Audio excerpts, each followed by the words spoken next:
siya, no? Buo yung board niya, buo na, nakano na. Yung pala ano, Nakasabog lahat, oh. kit siya, like, pang estudyante. I-assemble ni isa-isa. Bluetooth ano yan eh. Yan yung remote niya. Oo, oo. Yan. So yan, ganyan na muna siya, no? Open na muna sa taas at open na muna siya sa taas. Gawa ng tayo ay maghihinang pa dyan. Hinang natin yung mga speakers. Ito, yan.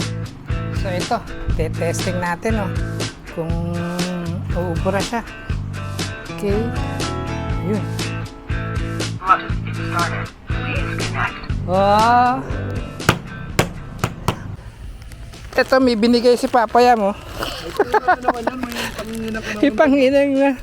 Yan. Suli ko na kay Rizal tong. Oo, sulit nyo na yung Papaya. Ito kasi nakuha nyo ito Papaya sa Shopee. Shopee, oh. Akala nyo buo Nakita na. ko siya, no? Buo yung board niya, buo na, nakano na. Yung pala ano, Nakasabog lahat, oh. kit siya, like, pang estudyante. I-assemble ni isa-isa. Bluetooth ano yan eh. Yan yung remote niya. Oo, Bluetooth oo. ano yan. Pwede yan, madali lang to. May diagram naman to eh. Oh, may diagram. Huwag lang siyang sinungaling Papaya, may diagram. Diagram naman. In-check eh, Kaya alam, in-check. hindi ko rin naman alam yan. Eh. Oo. Oo. Gagawin ko na ito, Papaya. Oo, thank you, thank you. Oo, sige. Okay. Ito, may gagawin tayo, no? Ito yung binigay sa akin ni Papayam na Bluetooth speaker sana. Akala ni Papayam ay connect and play na lang. Yung pala ay ito ay merong mga ano tawag dito, mga kit. Ayan, kit pala siya, kumbaga project lang to, ng parang project kit lang siya, may mga parts pa siya, oh. Ayan, oh. Ikakabit pa ng isa-isa dito sa sa PC board. Okay. Saan ba ito?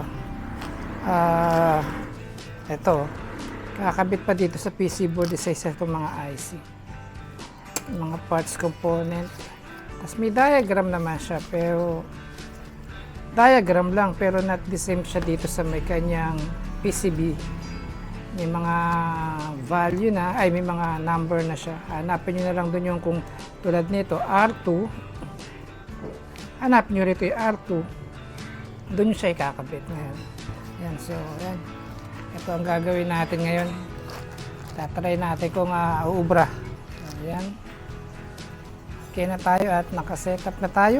Itong mga pyesa lahat ay ating ibubuhos dito. Yan. Yan siya, tas ating ilalagay dito. Simulan na natin. So ito, umpisa natin sa resistor gamit ang ating diagram. Sana ay hindi sinungaling yung diagram, ano po, para hindi tayo iligaw. Ayan, kabit natin, unahin natin. Lagi tayo mag-umpisa sa number 1, no? R1. Ayan. Meron tayo makikita dyan mga R1. So, unahin natin. Ang R1 is 20K. R1 is 20K. Red, black, orange ang kulay niyan.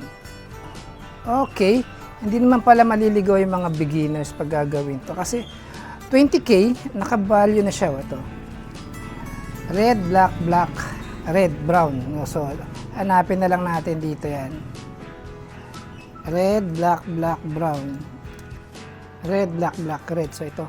Red, black, black, red. Ilalagay natin siya. R1. Dito. Tayo. Ito kasi saktong-sakto lang pala siya. Ibebend lang siya ng ganun sagad. Ito, kahit magkabaliktad tayo dito, no problem to. Ayan siya. So, konting bend lang ng ganun. Yan. Tapos, R2 is 1.5 meg. So, brown, green, black, yellow. So, ayan, no. Ilista ko na siya. R2. Ito siya, para mapabilis tayo at kakabit natin dito. Ayan siya, R2. Ayan siya.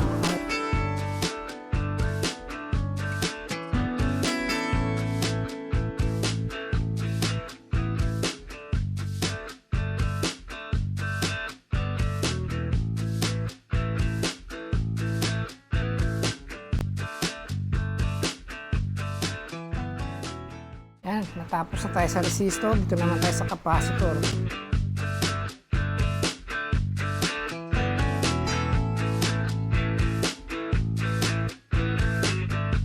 Ayan, no? 100 microfarad. So ito ngayon, hindi pwede magkabaliktad to. May polarity siya ngayon. Ayan.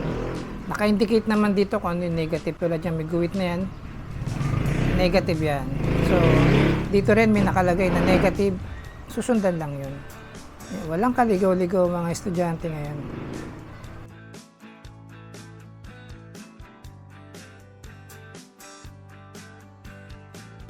Tapos yung kanyang, kakabit natin yung kanyang mic. So, yan to. Ito tayo ngayon.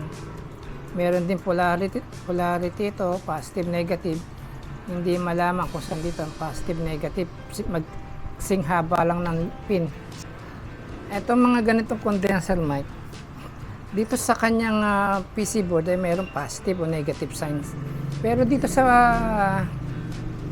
ganito, wala kang makikitang positive o negative sign. So titignan ko na lang dito ay yung isa ay nakakabit sa ground. So, isian natin ito magiging negative natin. Ayan. So, ganyan siya. Ito kasing isang to, nakakabit na rito, connected dito. So, yun ang ground. Okay? Nakabit na natin isa-isa yung mga parts, tas yung mga LED na. Ay, transistor pa pala. Itong transistor ay ating kakabit 9018. Ayan. Tignan natin. 3 paa siya. Ayan. 3 paa ang transistor. Ayan. Meron naman siyang design doon kung paano malalaman. Kasi ito, meron siyang base collector emitter. Yan, malalaman. Paano mo malalaman siya ay sa tester na at medyo mahabang tuturo ko next time yun. Okay, ito. So, kung ano yung position niya, kasi siya, para siyang half moon, no? Yan. Ito rin, no? Para siyang half moon. Ganun lang siya. Diba? Makapansin nyo, hindi siya buong bilog. Hindi siya buong bilog. Ganun din dito sa ano. Yan. Hindi siya buong bilog yan siya. 9018, so lalagay natin dyan. Ganun dapat ang posisyon.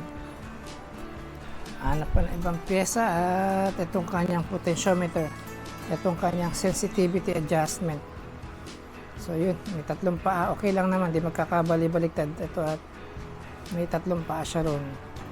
Tapos yung IC, ihuli natin ang IC. Ito yung kanyang IC. Yan. Hindi ko nakakabit yan.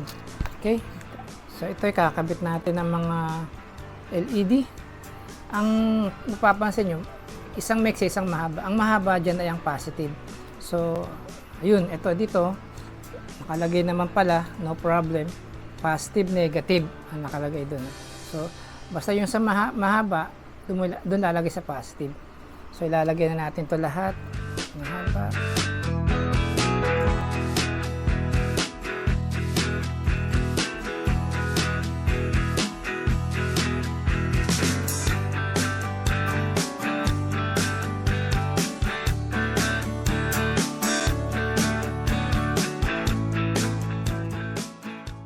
So, ayan, okay na siya. Andiyan yung mga paa lahat, di ba? Ayan na. Ito na. Okay, ayan. So, hihinangin muna natin ito. Okay. Ilalagay ko na rin yung yung IC gawa ng matatakpan ng butas, baka matakpan ng butas pag naghinang ako. So, ayan siya. Meron din naman siyang sign. Meron siyang curve doon. Yan. Tapos meron din curve itong IC. Makikita nyo, meron siyang curve. Ayan siya, meron siyang curve na ganun. So, ganun forma lang din. Tapos ang IC, pagka meron dot na nandito, dot na malit na ganyan, yan ang pin number 1. Okay, so, kabit na natin. Okay, tapos ayan, yun, mapat na. I-bend lang natin yung kahit isang pin lang ba. Wag lang siyang malaglag. Yan, hindi na malalaglag yan. Okay, yan, okay na. So, hinang na tayo. Dito muna tayo sa LED.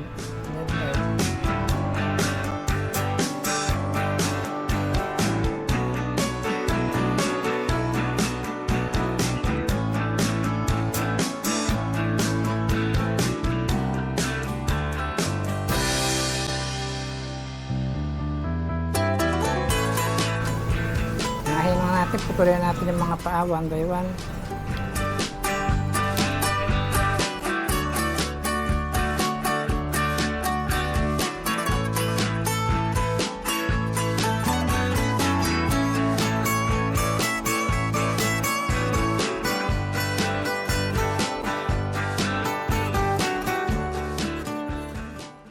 So ngayon dito tayo sa IC. No? Ang paghinang ng IC ay alternate.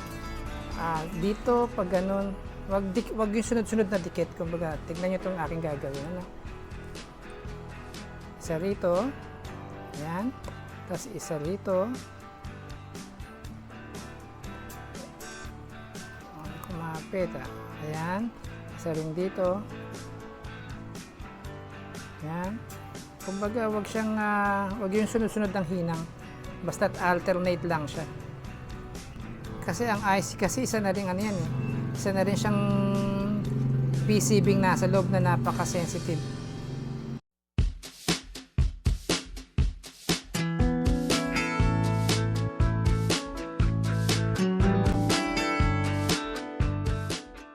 Okay, so yan na. Kabit na natin lahat. Okay, testing natin to. May problema lang ako dito. Ito, hindi natin alam kung jumper ba to. Thai Chinese character. Wala naman dito sa kanyang ano. Susundan ko na lang itong diagram. Okay, alamin ko na lang sa diagram. Jumper nga siya, no? Ito na lang gagawin natin jumper.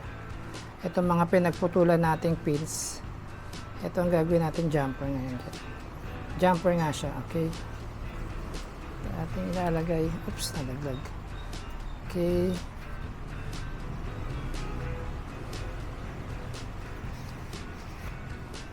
Sinundan ko lang yung diagram niya, schematic diagram na pagtanto ko na jumper nga siya. So, ayan. Yung ating jumper. Okay, papatayang isa. Ito.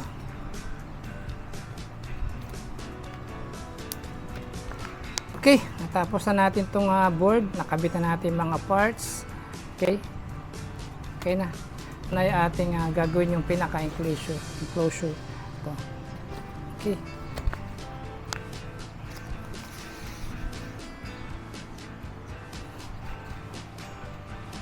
Okay, tignan muna natin itong enclosure natin kung anong itsura nito at ganito ba siya. Ang switch dyan. Tapos ang speaker ay ito. Tama ba? Okay.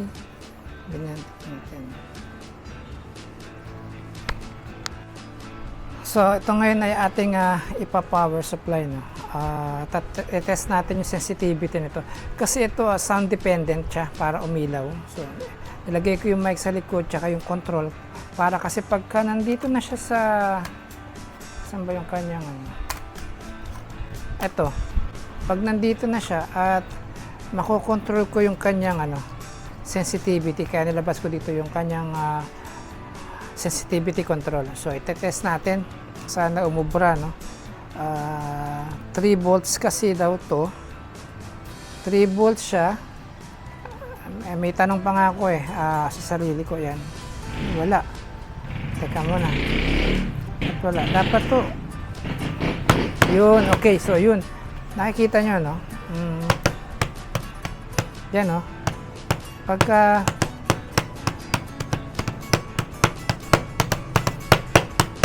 sumusunod sa vibration, sa sound siya.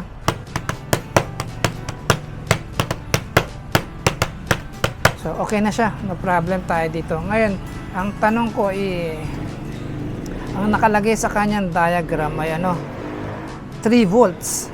Samantalang itong pinaka-Bluetooth ay 5 volts. Yun na magiging problema natin ngayon dito.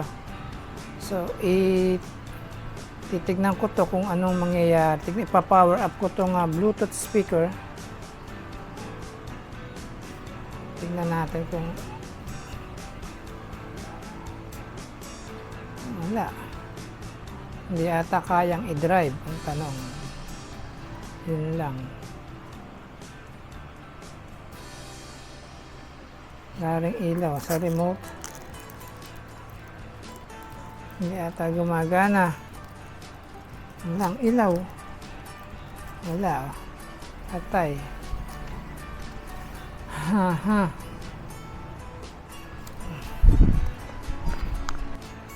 Okay. Tapos kakabit na natin tong speaker. Yan. Nakabit na po natin yung ilaw. Ayan. Ganyan siya.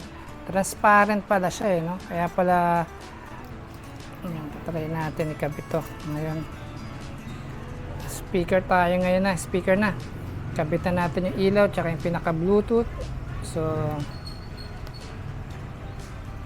ito tayo ngayon ilaw. Speaker. Ayan. So ganyan siya. Yun. Ganyan ba? At pare-pareho atang mga bolt and nuts. Okay. So yan, ganyan na muna siya no. Open na muna sa taas at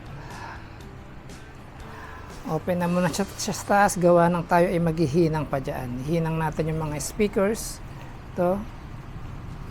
Ayan. Hinang natin yan. Tapos yung pinaka power supply ay ito. Ayan, tsaka yung switch. Andito yung switch na. Lagyan na nga natin yung switch. Okay, ito yung switch. So, yun ang on. Okay. Dito yan eh. Ba? Ang ligpitin ah. Yan. Okay. Yan na siya. Yan. So, hinang natin yung mga speaker tsaka yung kanyang power supply. Okay. Okay, hinang natin yung speaker. Kailangan positive sa positive para mas maganda ang tunog. Ayan. At negative sa negative.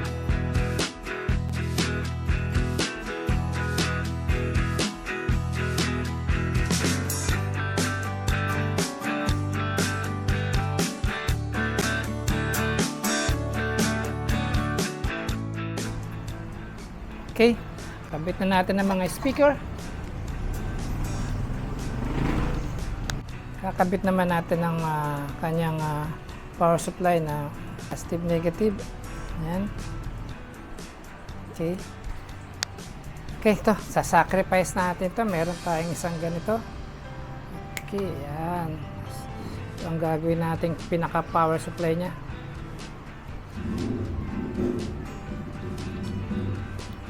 Ayan.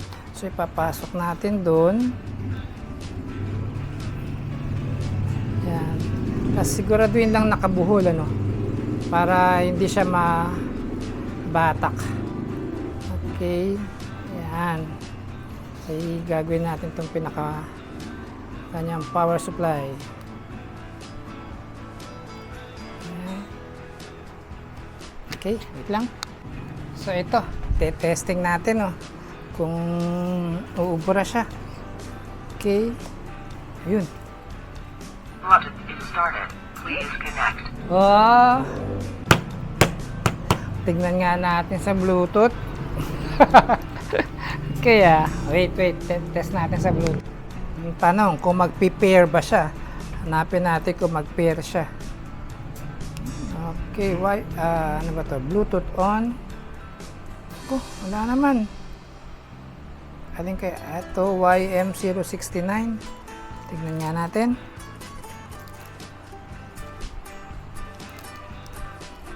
Connecting is okay. Ba, connecting. Ayos Okay. Magtutugtog nga tayo. Natin kung under siya.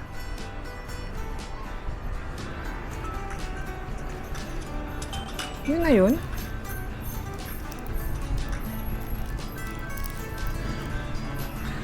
Hina. Ay, teka. Meron pa sigurong harang yung plastic nito. Yun, tinanggal ko. Tignan natin. Hina. Yun na yun. So, ayan, nagiba tayo ng music. Okay na siya. Medyo lumakas-lakas na siya ng kaunti. At Yung equalizer pala niya ay nagana rin. Okay naman siya. Pero parang payat ang tunog ang napapansin ko eh. Ang naririnig ko. Tsaka check natin yung yung speaker pag babalik rin natin kasi parang hindi match ang tunog niya. Payat. Pero sa mga remote, volume, controls, volume control, tsaka yung equalizer, power on, power off, okay naman siya, no problem. So, yan. Yan, oh. Sasara natin ganyan yan. Hindi ko pa natatanggal yung mga cover niya. Para, ano kasi to transparent. Tatanggalin natin na maya yan. Kita yung pinakalaman loob niya. Yan. Okay naman, Okay.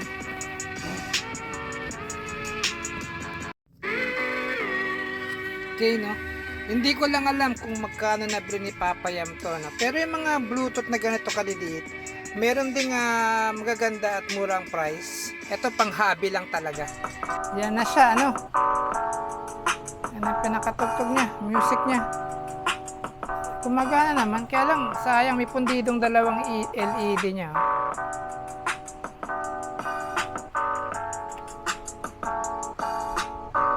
Sayang, pundido yung dalawa. Teka, okay. So, okay na siya. Okay, wait lang. Okay, ito ang tunog niya ay parang hindi ako kontento sa tunog niya.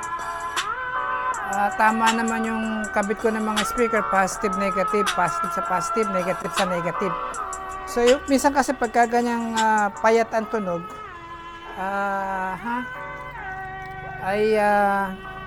nasa connection ng speaker, pag balik nyo lang, magbabago ang sound niyan. Ito ay wala na. Okay, wala. Subukan ang Di kape bale. sa pang-aroma ng Nescafe Original. Nawala. This app saves me so much time. Just take a picture and it'll pop. Yan. Hindi. Nalagay ko, pinagpalit ko yung speaker connection. So, ayan, mas maganda ang tunog niya ngayon kaysa kanina. Kaya hindi lang talaga maririnig sa camera, yung tunog niya. Pero ngayon, mas maganda siya ngayon kaysa kanina.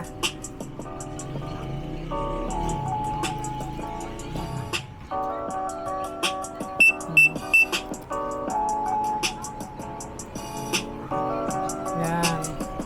Oh, okay na. So ito ay okay na to. Ayos. Tatry kong palitan yung dalawang bombilya. Okay. So, ayan na siya ngayon, malinis ng tignan. See-through na siya. Kitang-kita na yung laman loob. Yan, maganda ang tunog. Pwede na. Ang naging problema ko lang dito, yung pillars niya sa loob, yung parang pinaka-lock niya sa loob, maiksi. Ginawa ko na lang siya ng remedyo. Teka lang, wait lang po. Tsaka yung niya, ilaw, talagang sumasabay sa tunog. At napalitan ko na rin yung dalawang LED light niya. May sobra pa lang dalawa. May spare nakasama. Ayan.